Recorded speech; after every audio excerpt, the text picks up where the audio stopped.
In lecture 10, we're going to be learning how to find discrete least squares approximation. In this page, assuming that we have some data points that give me the relation between time and temperature of the water. So I have the relation between time and the temperature of the water in that table. X stand for time and the unit of time is in seconds, and Y stand for the temperature of water and the unit of the temperature is in degrees Celsius. So that stand for time in second, and that is the temperature of the water in degrees Celsius. So not only I have the data points in the table, so over there it means that at 1 second, the temperature of the water is 2 degrees Celsius. At 4 seconds, the temperature of the water is 8 degrees Celsius. Not only I have the table of the data points that tells me the relation between time and temperature of the water at each time, I also plot the points for which I have 5 points altogether on that graph. So over here, my x-axis stands for the time in second. So times along the x-axis, and then the y-axis will give you the temperature of the water in degrees Celsius. So by seeing the graph, it looks like there is a roughly linear relationship here. It looks like even though we don't know the temperature at 6 seconds, because there's no temperature of the water at 6 seconds in the table for us, but we can predict it from the 10 of the graph that at 6 seconds, then the temperature should be higher than 9 degrees Celsius. Or generally speaking, in this situation, the temperature is increasing with respect to the time. And maybe I could try to put a line that can approximate this trend. Let me try to do it. Now with the technique of least square, we want to minimize the sum of the error square. That's why the name of the method is least square technique. My first attempt of trying to find a linear function that can approximate this trend. I'll be using the first 2 points in the graph to get a linear equation. So from the data points that I have, the first 2 points are the point 1, 2 and 2, 3. We all know that by knowing 2 points, we can construct a linear equation that passes through the 2 points. Okay, you know how to sketch the line, how to get the line. Okay, out of this case, when I know 2 points on the line, I can get the equation of the straight line to be, in this case, y equals 1 plus x. So that line cuts my y-axis right at 1, and it is with the slope of 1. Okay, so again, with the least square technique, I want to minimize the sum of error squares. So in my table, I try to find the error in approximating the data points by using that straight line, the line y equals 1 plus x.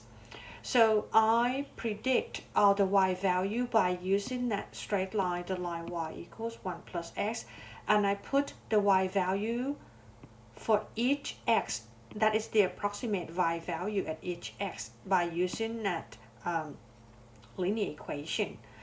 But since my linear function or linear equation passes through the first 2 points, then the error in approximating the first point and the second point must be 0, because the true y value and the predicted y value are the same. Okay, out of the second point as well, the true y value is 3 and the predicted y value is 3. That's why the error turns out to be 0. But since my first attempt in trying using that linear equation, y equals x plus 1, that line doesn't pass through the other 3 points, which is, those 3 points are also my data points. Okay, so I'm going to be having some error out of the other 3 approximated y values. Okay, now in the last column, I square all the error and then I add them up to get the sum of the error squared to be 27. So that is the total square of error by using that linear equation to approximate the data points. Now let me try my second attempt. My second attempt is I try getting the equation of a straight line that passes through the 3 data points, the third, the fourth, and the fifth points. Okay, so I use the information of this point, that point, and that point to get the linear equation. In this case, my linear equation is the equation 4 plus x, y equals 4 plus x. Okay, and I do the exact same thing as my first attempt. I use that linear equation or linear function to predict the y value at each x. Since my second attempt, that equation of the linear equation passes through the last 3 points, so the error in approximating y for x equals 3, x equals 4, and x equals 5 must be 0 because the line passes through those 3 points. But since again that the line doesn't pass through the first 2 points, I'm going to be having some error. So to find the error, I find a difference between the true value of the y and the predicted value of the y. The predicted, I got it by evaluating the y value by using that linear function. And I got the error in approximating the first y value by -3, the error in approximating the second y value because the true y value at x equals 2 is 3, but the predicted y value is 6, so 3 minus 6 is -3. And again, in the next column, I compute the error square, and then I add them up to get the total sum, the sum of error square. It turns out that by using this linear function, y equals 4 plus x, I got a better approximation because the summation of error square is 18, but in the previous way, my summation of error square was 27. If I want to get the approximation linear function, if I want to approximate by using linear functions, okay, between this one and the other one, then this one must be better because it gives me the smaller value of the summation of error square. But I have my third attempt in trying to find a linear function to approximate that set of data points. Okay, you can look to this third attempt that I sketched for you, the equation, the graph of the line that takes this form. Now my third linear function that doesn't pass through all the points, okay? It doesn't pass even to the first, the second, the third, the fourth, or the fifth points, okay? But what happens when I use the line y equals 2.5 plus x to approximate, okay? I again compute the predicted y value at each x, and I compute the error. And again, the error is just the difference between the exact y value and the predicted y value for each x. And I compute also the error square of each approximated y value. And I add all the error square up, and I got the summation of the error square to be 11.25. That is even smaller than the previous attempt or the second attempt, because with the second attempt my summation of error square was 18. So how can we minimize that summation of the error square? That is the interesting question. Okay, we're going to be seeing next. So we have gone through the example of trying to get a linear function that can be used to approximate the temperature of water at any time. And it turns out that when we want to, there are many ways to get the linear function. But the concept over here is we want to minimize the summation of the square of the error. So how can we do so in general? So let's take for example that if I have n data points altogether, s1, y1 through sn, yn, those are the n data points that I have. And I want to find a linear function that can be used to approximate those n data points. And don't forget that your linear function takes this look.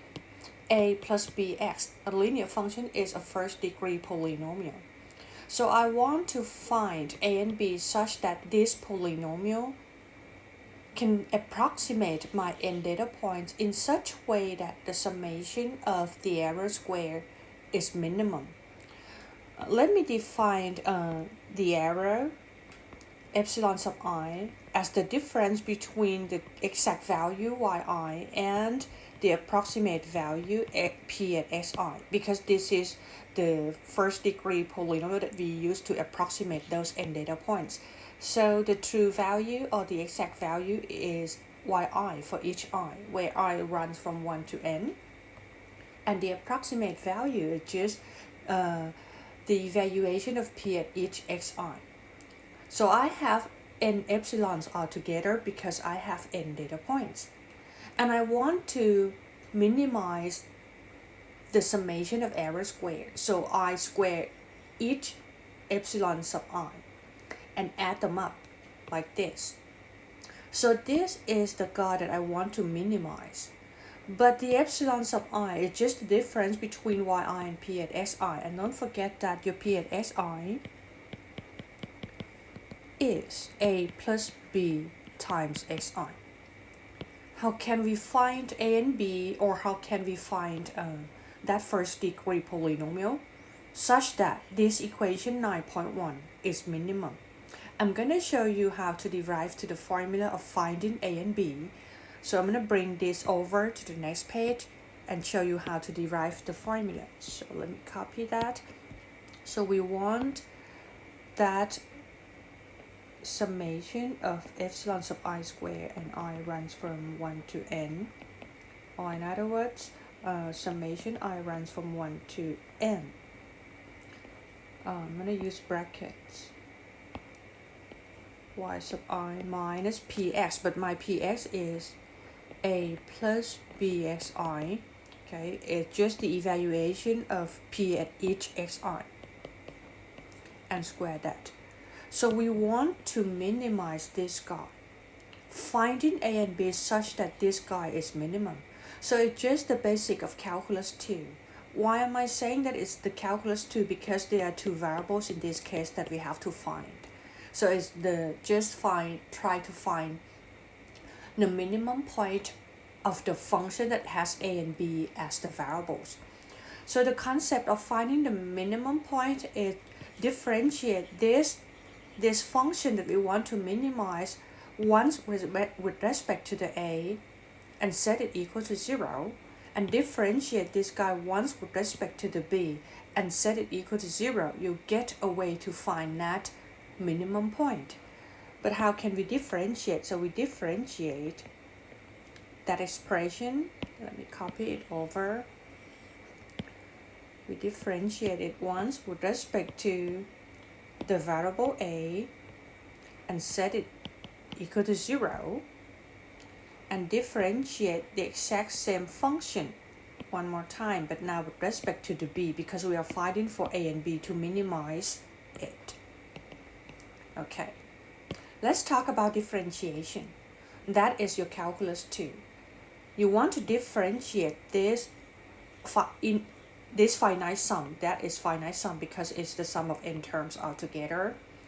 When you want to differentiate the finite sum with respect to the a, then yi, b, and xi, you regard them as constants. You treat them as numbers. Only a will be treated as the variable. But when you differentiate this summation of error square with respect to the b, then again yi, a, and xi are regarded as constants. But don't forget that you have the finite sum. Differentiation of the sum equals to the sum of differentiation. So actually you can interchange the order of differentiation and the finite sum, or in other words, you can move this inside, pass it through the sigma notation, because the differentiation of the sum equals to the sum of differentiation. So let me show you the work of the first one.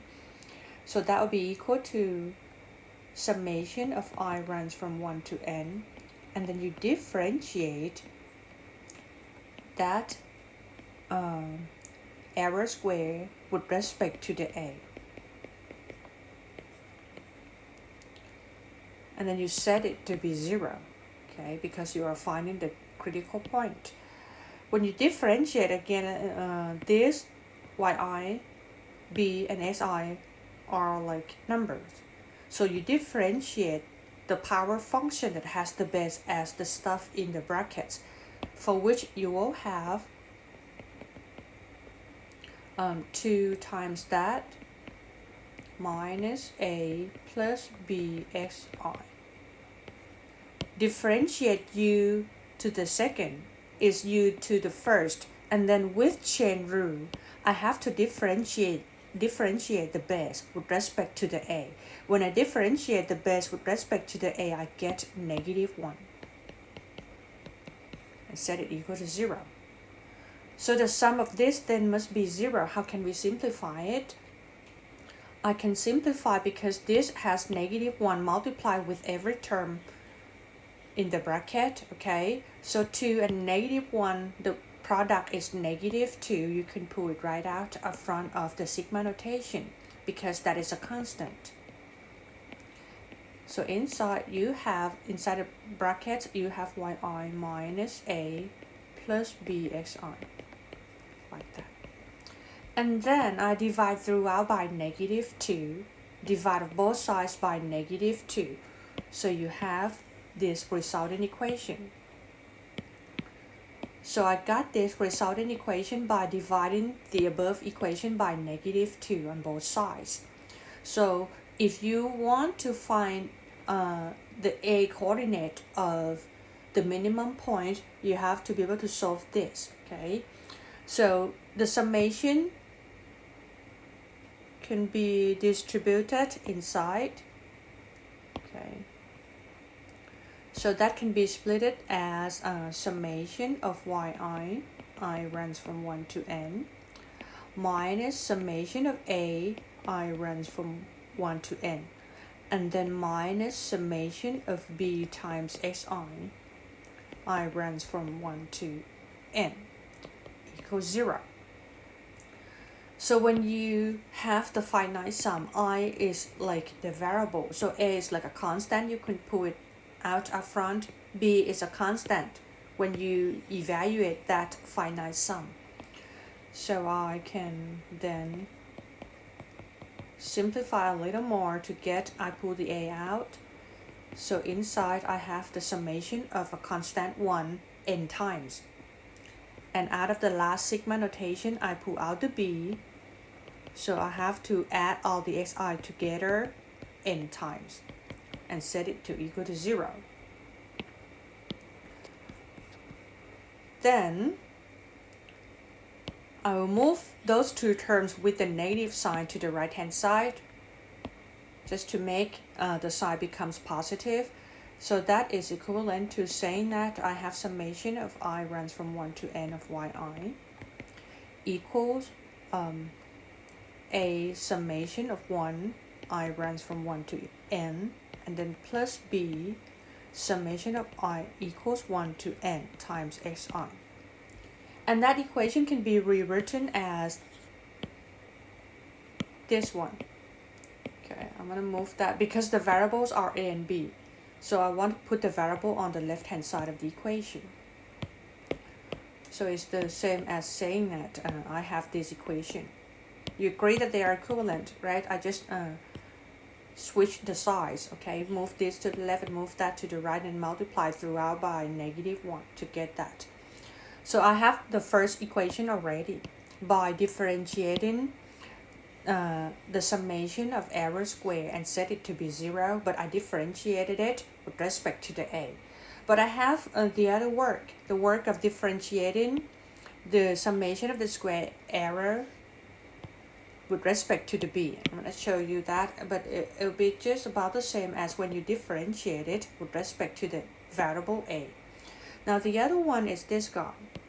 So again, I can interchange the order of differential operator and the finite sum because differentiate of the sum is equal to the sum of differentiation.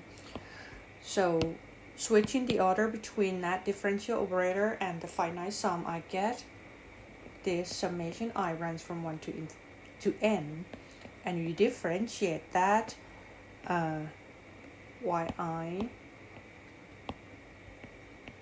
minus a plus bxi square that equals 0. And you use basic calculus. We differentiate with respect to the b. When you differentiate this, then with respect to the b, that is the power function. Your yi, your a, your xi are regarded as constants.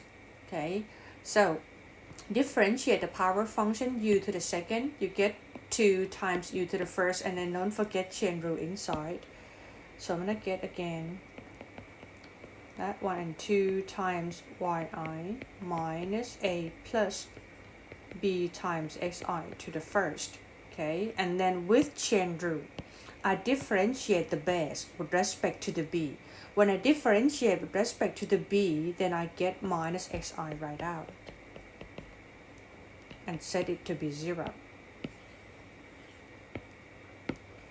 Okay, because I differentiate with the chain rule, so I differentiate with respect to the b. The coefficient of b is negative xi, that's why I have negative xi over here. Now to simplify that,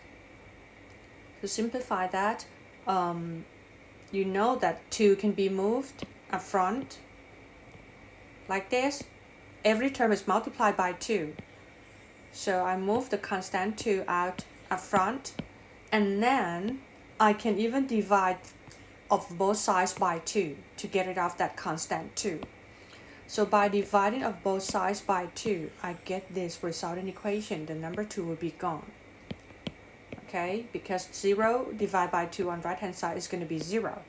So this equation is equivalent to this equation.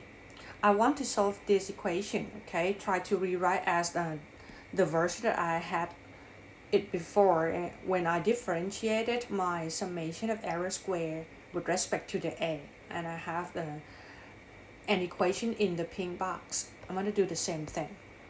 So I'm going to distribute that inside and then split the summation to be the 3 sigma notation. So out of the first one, don't forget to bring the sign with it. It's going to be negative summation I runs from 1 to n xi times yi. And out of the second one, you have negative a and you have negative xi. The product of negative 1 and negative 1 will be positive. So plus summation of a times xi, and I runs from 1 to n. And since a is a constant to that sigma notation, you can even pull the a out and keep only xi after the sigma notation. I pull the a right out. Now out of the last term, okay, you have negative here because this negative sign will be distributed to that guy, and you have one more negative sign over there. So negative and negative becomes positive. Summation I runs from 1 to n, and then b times xi to the second, and it is xi squared because you have one xi over here and one more xi over there. That becomes xi squared. B is a constant to that sigma notation. You can bring the b in front of that sigma notation and keep just xi squared after the sigma notation and set it to be 0. Okay, I'm going to rewrite that equation. I'm going to keep the terms that has a and b, the thing that I'm looking for, on left, and move this guy to the right hand side. So that current equation is equivalent to this equation. So I'm not sure if I have enough space. Okay, that should be okay. And then I move this guy to the right hand side, and the side will become positive on right. Summation of xi times yi. I runs from 1 to n, and I put that in the pink box as well. Okay, so by differentiating the summation of error square and differentiate it once with respect to the a, and differentiate the summation of error square one more time with respect to the b, then I get 2 equations. The first one is this guy and the second one is this guy. I'm gonna put them together. I just copy the first equation and put put them together as a system of equations. And also copy the second one.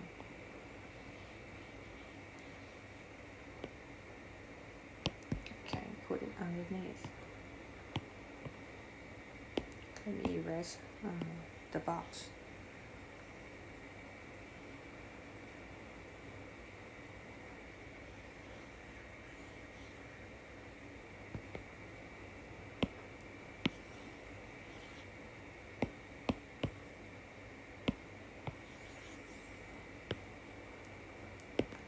Okay.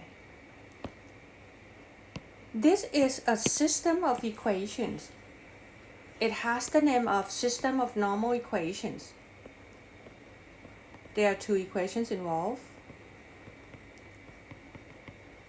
And you can solve this system for A and B such that the summation of the square of the error is minimum. Okay? You can rewrite that system in the matrix form because we are more familiar with the matrix form. So that system can be written in the matrix form. In matrix form. That can be written as summation of 1 I runs from 1 to n. Summation of si I runs from 1 to n. Summation of si I runs from 1 to n. Summation of si squared I runs from 1 to n. And multiply with the vector that has a in that spot and b in that spot. And the right hand side, just summation of yi and summation of si yi. Like that. And what is this? What is this? You add the constant 1 n times. You get the value of n. So instead of writing summation of 1 n times, that is just n. You add constant 1 n times, then you get n.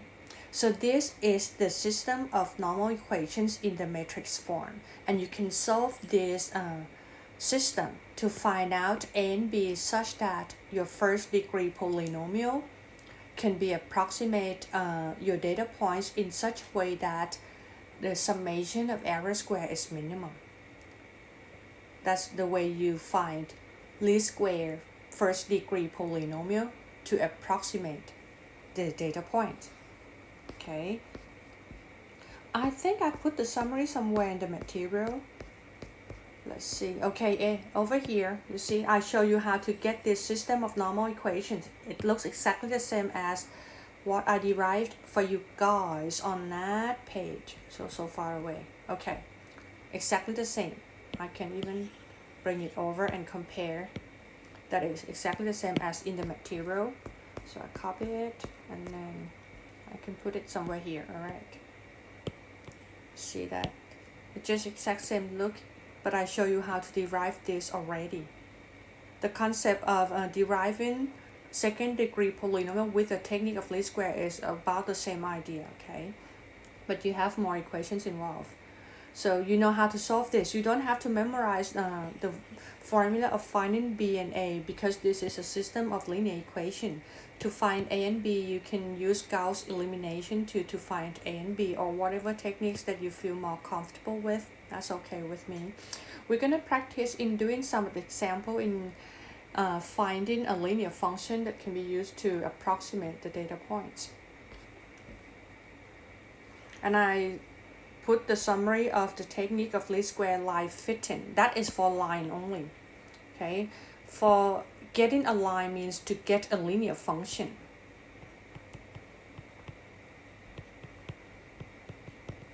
Or a plus bx. But if you want to get a quadratic fitting or cubic fitting, the formula won't be the same and the system of normal equations will be different. But you can get it in the similar version, in similar fashion.